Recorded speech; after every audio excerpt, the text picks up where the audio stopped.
안녕하세요. 생대례 연력학 1.8 온도와 연력학 제0법칙 파트입니다. 온도란 무엇일까요? 일상적으로 우리는 온도란 뜨겁고 차가운 정도를 나타내는 것으로 이해하고 있습니다. 그런데 정말 그럴까요? 우리 일상에서 같은 온도라고 하더라도 상황에 따라 뜨겁고 차가운 정도가 다르게 느껴지는 경우를 쉽게 찾아볼 수 있습니다. 첫 번째 예시는 찬물과 따뜻한 물입니다. 먼저 50도인 물에다가 손을 넣고 있다가 30도인 물에 손을 옮기면 우리는 시원하다고 느낄 것입니다. 반대로 10도인 물에 손을 넣고 있다가 30도인 물에 손을 넣으면 따뜻하게 느껴지겠죠? 나중에 손을 넣은 물은 똑같이 30도인데 따뜻하거나 시원하게 느껴지는 정도가 다릅니다. 또 다른 예시로는 철과 나무를 찾아볼 수 있습니다. 같은 방에 철로 만든 의자와 나무로 만든 의자가 있다고 해봅시다. 둘 다 20도의 온도를 가지고 있다고 해도 철로 된 의자에 앉을 경우 나무로 된 의자에 앉을 때보다 차갑게 느껴집니다. 둘이 같은 온도인데도 말이죠. 앞의 예시와 우리의 일상 경험을 돌아보면 열을 받을 때 뜨겁거나 따뜻하다고 느끼는 것이고 열을 내보낼 때 차갑거나 시원하다고 느낀다는 것을 알 수 있습니다. 결국 우리가 뜨겁고 차가움을 느끼는 것은 온도 그 자체가 아니라 열의 흐름과 관련되어 있는 것입니다. 앞에서 철로 만든 의자가 나무로 만든 의자보다 차갑게 느껴지는 이유는 같은 온도라고 하더라도 철로 만든 의자가 더 빨리 우리 몸에서 열을 가져가기 때문인 것입니다. 그리고 이 열이 흐르는 방향은 높은 온도에서 낮은 온도로 흐르는 것이죠. 결국 온도를 알기 위해서는 열이 흐르는 방향을 알아야 하는 것입니다. 1.6 파트에서 평형에 대해 배웠었죠. 열적 평형은 열이 더 이상 흐르지 않는 상태라고 했습니다. 즉, 열적 평형 상태에 도달했을 때 온도가 서로 같은 상태인 것입니다. 여기 처음에는 온도가 높은 물체와 낮은 물체가 있습니다. 그리고 두 물체를 붙여놓고 시간이 지나면 열이 흐르면서 온도가 변할 것입니다. 열적 평형에 도달했을 때 왼쪽에 있는 물체의 온도가 정확히 어떤 값을 가질지는 모른다고 하더라도 오른쪽에 있는 물체가 왼쪽 물체와 같은 온도를 가질 것이라고 예상할 수 있습니다. 더 확장해서 보겠습니다.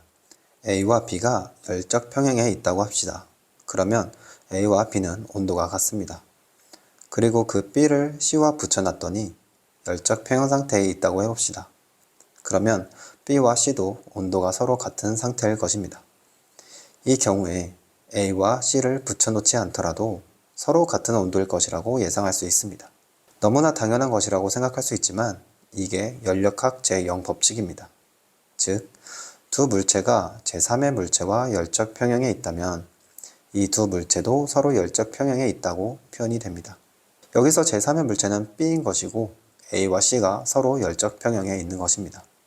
제3의 물체를 온도계로 한다면 연력학 제0법칙은 두 물체가 접촉하고 있지 않더라도 온도 눈금이 같으면 열적 평형에 있다 라고 표현될 수 있습니다.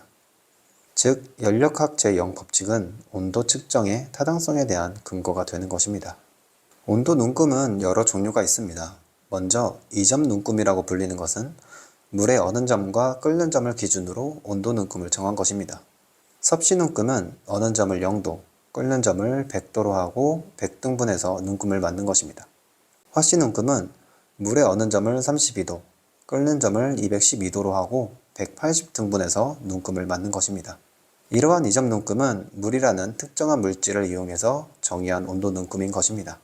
한편 물질에 관계없이 연력학적 이론에 의해 정해지는 눈금이 연력학적 온도 눈금입니다. 이는 연력학 2법칙에 기반한 온도 눈금인데 나중에 연력학 2법칙을 다룰 때 설명할 기회가 있을 것 같습니다. 그리고 이상기체 온도 눈금이라는 것이 있는데 이는 이상기체의 성질에 기반한 온도 눈금입니다. 연력학적 온도 눈금과 이상기체 온도 눈금은 절대온도라고도 불리며 국제단위계에서는 켈빈 눈금을 사용하고 영국 단위계에서는 랭킨 눈금을 사용합니다. 이상기체 온도 눈금은 이상기체가 부피가 일정할 때 압력과 온도는 비례한다는 성질을 이용한 온도 눈금입니다. 비례한다고 하면 T는 A 플러스 BP로 쓸 수가 있습니다. 두 지점의 압력과 온도를 알면 상수 A와 B를 구할 수 있습니다. 이상기체는 실제 기체가 아니지만 낮은 압력에서 수소와 헬륨 기체는 이상기체와 유사하게 거동합니다. 그래서 수소 또는 헬륨으로 만든 이상기체 온도계로 온도와 압력을 측정하면 그 이상기체 온도계의 관계식을 구할 수 있는 것입니다. 이를 그래프로 나타내면 오른쪽과 같습니다. 들어있는 기체의 양이나 부피에 따라 기울기는 달라지지만 온도가 낮은 영역으로 내려가면 압력이 0일 때의 온도는 하나의 값으로 수렴됩니다. 이 값을 계산해보면 섭씨 마이너스 273.15도가 됩니다. 기존 섭씨 온도 체계에서 이상기체는 마이너스 273.15도일 때 압력이 0이 되는 것이죠. 절대기체 온도 눈금은 A를 0으로 두고 B를 구합니다. 이 경우에는 한 점의 온도와 압력 데이터만 있어도 관계식을 구할 수가 있게 됩니다. 여러 온도 눈금 사이의 관계를 보면 다음과 같습니다. 먼저 절대 온도인 켈빈 눈금과 섭씨 눈금을 비교하면 다음의 관계가 성립합니다. 즉, 섭씨 마이너스 273.15도는 절대 온도 0켈빈인 것이고 섭씨 27도는 절대 온도 300.15켈빈이 됩니다. 켈빈 눈금과 섭씨 눈금의 눈금 간격 크기는 동일하다는 것을 기억하시기 바랍니다. 화씨 온도와 섭씨 온도를 비교하면 화씨 온도는 섭씨 온도의 1.8을 곱하고 32를 더한 것과 같습니다. 그래서 섭씨 0도는 화씨 32도이고 섭씨 100도는 화씨 212도가 되는 것이죠. 이 두 가지 관계식은 잘 기억하시기 바랍니다. 연력학 문제를 풀 때 섭씨 온도를 절대 온도로 변환해서 푸는 연습을 하면 도움이 많이 될 거예요. 이번 강의는 여기서 마치도록 하겠습니다. 유익했다면 구독과 좋아요 부탁드립니다. 감사합니다.